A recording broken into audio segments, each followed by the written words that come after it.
السلام علیکم درنو لیدونکو، نن درته ډیره ښکلې واقعه لرم. هیله ده تر پایه راسره پاتې شئ او زما چینل سبسکرایب کړئ. یوې ښکلې ښځې له یو مومن نارینه سره نکاح وکړه. سړی له خپل ژوند او میرمنې ډیر راضي و او قانع و، خو میرمنې یې دومره ساده ژوند نشو زغملی.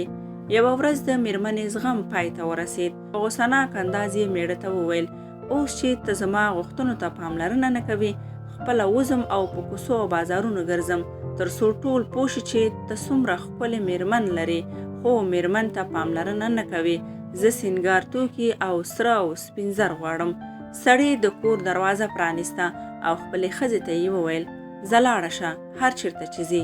ښځه چې خورا ښکلی سینګار یې کړی و، په نه زړه له کوره ووته او ماښام بیرته کور ته راغله.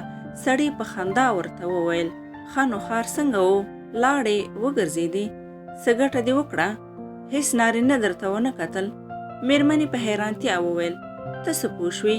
میړه ځواب ورکړ: په دې هم پوهېږم چې په کوڅه کې یوه ماشوم ستا د سر ټیکری یعنې پوړنې کش کړ او ویې غورځاوه. میرمن په احتیا وپوښتل: لکه چې زه دې څارلم؟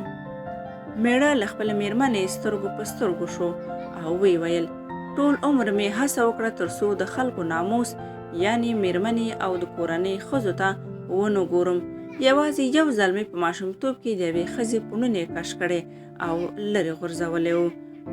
نو درنو لیدونکو، په یاد ولرئ چې زنا پور ده څه چې کرې هغه به ریبې.